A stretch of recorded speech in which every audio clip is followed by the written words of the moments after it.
back, it seems like, maybe not too long ago, we were very comfortably we were thinking about putting every piece of paper in the basement into files and digitizing them and taking care of things in that way. We did a great job in doing the town meeting thing. It was a very great example.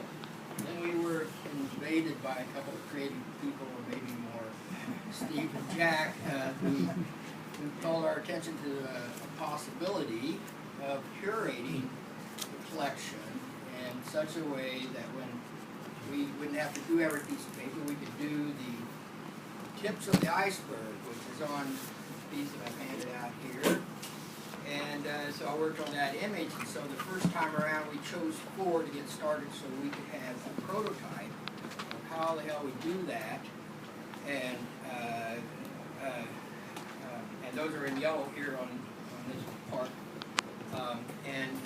Then Gordon had this image, well, why couldn't the next time we do 8? And then he had the audacity to say, why not the next time we do 16? So if you look at the bottom one, there's kind of a transition then beyond this curating to this, maybe something like this bottom image. I just wanted to keep it kind of,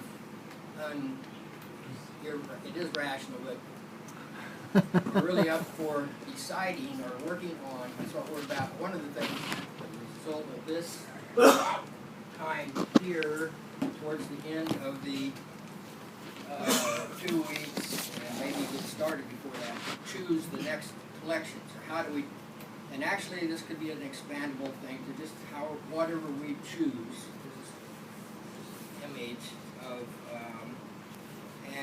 so we had to understand the concept of what we're working on this week is the tips of the iceberg, the 8, the 4 and the 8. 4 we're perfecting, or at least we're symbolically going that way, and then the 8. That's what we're working on here now, and then we're choosing categories later about the next part. Is there any questions about that? Where we're at in that journey? Say one paragraph. Yes. One paragraph. The actual Louder, origin. please.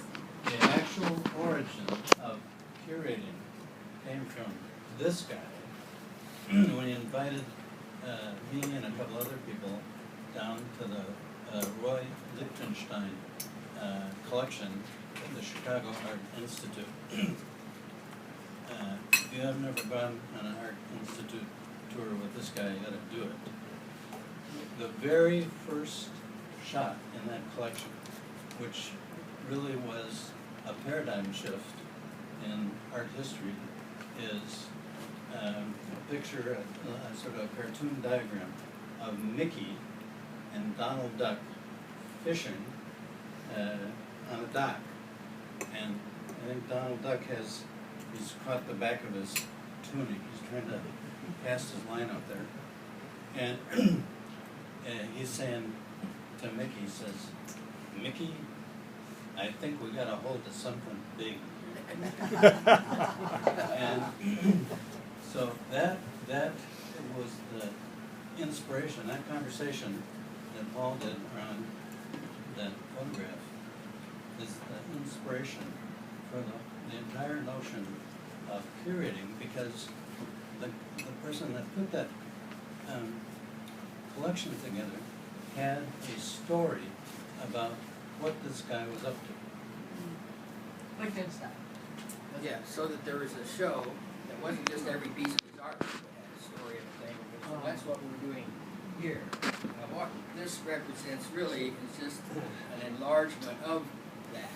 And if you see in the colors, the 4, so we get into the teams.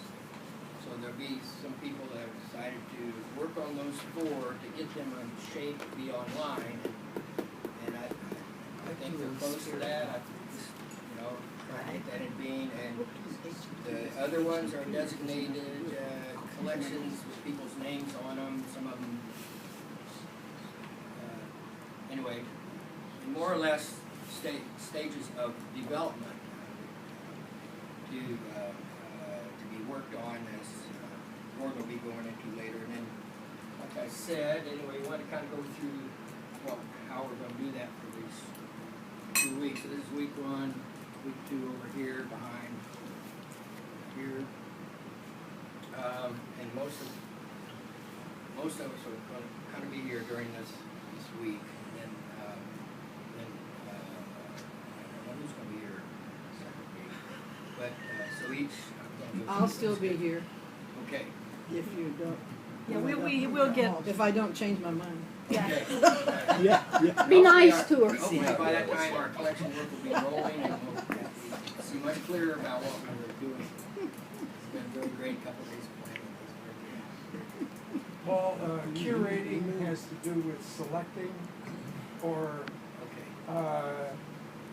like making wine, curing, or Putting salt what's the on it. nature Okay, of let's look at curating? Curing hands. Let's look at this. Maybe I didn't go far enough. Let's look at the top image here. Where these peaks of the icebergs. The idea is that people from the outside of our organization, out in the world, whatever, are looking at our collections, and they are looking for something that might be the peaks of the iceberg.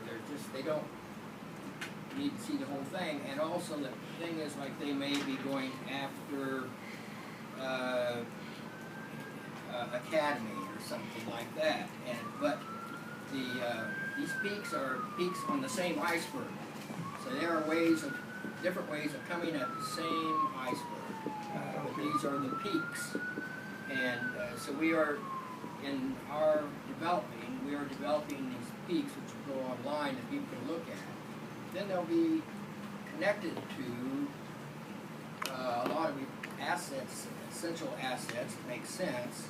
Then if that leads them to someplace else, there may be something in the basement that is not yet digitized, that then we can go find because we have a map of the whole basement and other private collections, different places, and go find those things and be able to digitize them and send them and maybe get paid for them and maybe start completing our collection, that sort of thing. So that's our idea.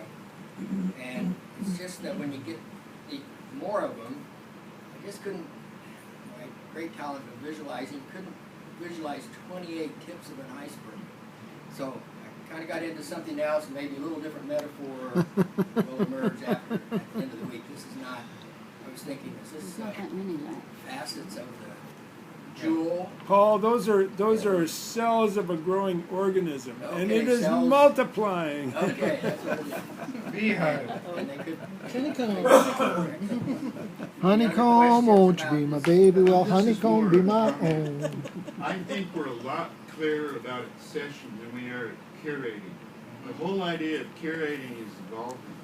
Like, I do a Bible study regularly, and a while ago our church decided to quit getting the scriptures, so now I'm lost. But there's a website which you may have heard of called textleap.com, and that follows the lectionary. It's got hundreds of links to everybody that's ever blogged on anything related to the Bible, and it's an enormous resource.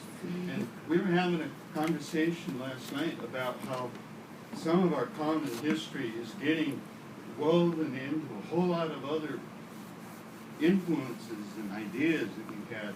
And it seems to me what I would like, I'll tell you what I would like for curating, and I'm imagining ahead.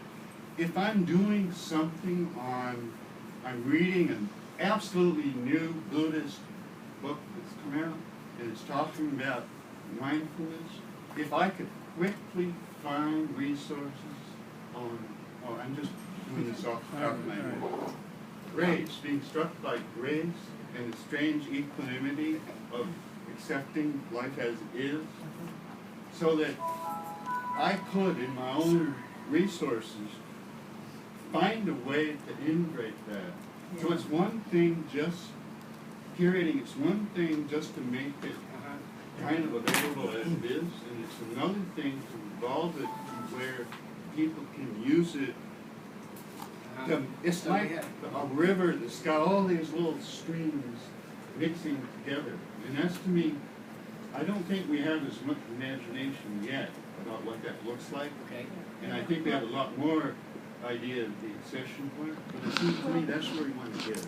Well, the curating, I think, is what Steve said, is, say Liechtenstein has this whole body of work, that curator has put together a collection that you look at, and that's a window into something else. And that's by doing a paragraph on each of these collections and selecting 10 or whatever number of assets that are the keys into that collection.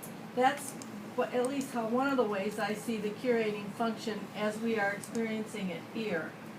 See, when You know, when Paul took me through the exhibition, you know, the text that the curator had prepared was an interesting point of reference.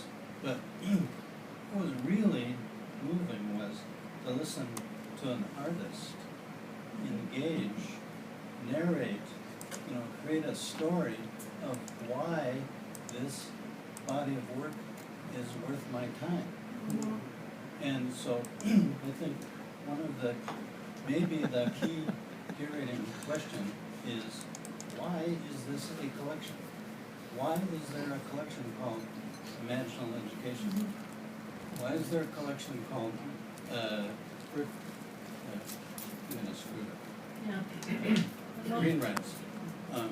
Well, it's in the discovering answers to that question that the activity of curating really gets Yeah. created on the And spot. that's kind of the next thing.